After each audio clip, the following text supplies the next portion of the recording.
গণতান্ত্রিক ক্যাম্পাস নির্মাণের জন্য বদ্ধপরিকর। বাংলাদেশ জাতীয়তাবাদী ছাত্রদল ক্যাম্পাসের শিক্ষার্থীদের নিরাপত্তা চায়। বাংলাদেশ জাতীয়তাবাদী ছাত্ররা আজকে এখান থেকে কোনো নারী শিক্ষার্থী যখন হেঁটে যায় সে নিরাপত্তা সংকটে ভোগে। কেননা এই ইসলামী ছাত্র শিবিরের নেতৃবৃন্দ আজকে কোনো শিক্ষার্থী যদি তার বন্ধু বা বান্ধবীর সাথে হেঁটে যায় তারা দূর থেকে ছবি তুলে এটি নিয়ে ঢাকা বিশ্ববিদ্যালয়ের বিভিন্ন প্ল্যাটফর্মে তারা আজে বাজে আলোচনা করে। শিক্ষার্থীদের বিভিন্ন ব্যক্তি স্বাধীনতা। প্রতি সপ্তাহে সর্বোচ্চবার বিকাশ পেমেন্টে 50 জন হবেন পেমেন্ট চ্যাম্পিয়ন। জিতে নিন টিভি সহ আকর্ষণীয় সব প্রাইজ। কিন্তু হারিয়ে যাচ্ছে ঢাকা বিশ্ববিদ্যালয়ের শিক্ষার্থীরা যে আপনার প্রগতিশীলতার ধারক বাহক, বাংলাদেশি জাতীয়তাবাদের ধারক বাহক, সেটি কিন্তু তারা তাদের ইচ্ছা স্বাধীনভাবে কিন্তু এই ক্যাম্পাসে তারা পদচারণা করতে পারছে না। আমি শিক্ষার্থীদের বলবো আপনারা মনে রাখবেন, আজকে আপনারা দেখবেন গত কয়েকদিন আগে আমি বলেছিলাম যে ডাকসু ভবনে ফ্যান ছিল, আমাদের মসজিদেও এসি ফ্যান ছিল, কিন্তু আমাদের নারী শিক্ষার্থীদের হলগুলোতে ফ্যান ছিল না, বা অনেক হলে ফ্যান আছে সেই ফ্যানগুলো অবস্থা নাজুক। আপনারা দেখেছেন গতকালকে লোকে হলে একজন শিক্ষার্থীর মাথায় ফ্যান ভেঙে পড়ে সেই শিক্ষার্থী আহত হয়েছে। আমি সেই প্রসঙ্গে বলেছিলাম যে নারী শিক্ষার্থীদের হলে ফ্যান নেই বা ফ্যানের অবস্থা নাজুক, সেখানে ফ্যান লাগানোটা নেসেসিটি, কিন্তু আমার যেখানে ফ্যান আছে ডাকসু ভবনে সেখানে এসি লাগানোটা আমি বলেছিলাম লাক্সারি। কিন্তু একটি ভুয়া ফটোকার্ড ছেলে তারা লিখেছে আমি নাকি বলেছি মসজিদে এসি লাগানো লাক্সারি। এই যে মিথ্যাচার, এই যে ভণ্ডামি, এই যে প্রতারণা, এই বিচার আমি ঢাকা বিশ্ববিদ্যালয়ের শিক্ষার্থীদের কাছে দিলাম।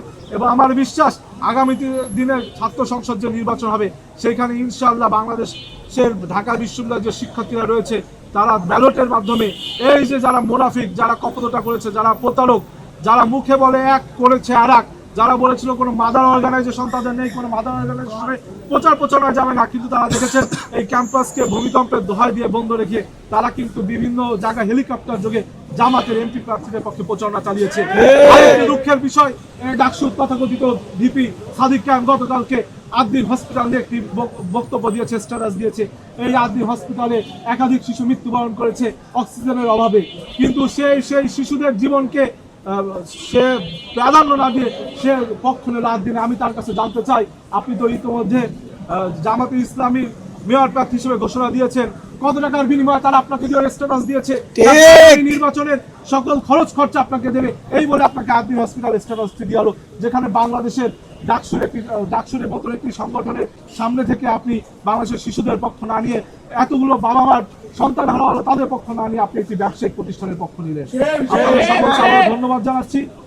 এবং আমরা ইসলামী ছাত্র শিবিরকে বলতে চাই, তাদের যেমন জামাত শিবিরকে বলতে চাই, 71 সালে মুক্তি পেয়েছেন, মাফ পেয়েছেন, কিন্তু 2026 সালে বারবার অন্যায় করবেন, মাফ চাইবেন না, আপনারা কিন্তু আর রেহাই পাবেন না, কিন্তু আপনাদের রেড কার্ড দেখাবে।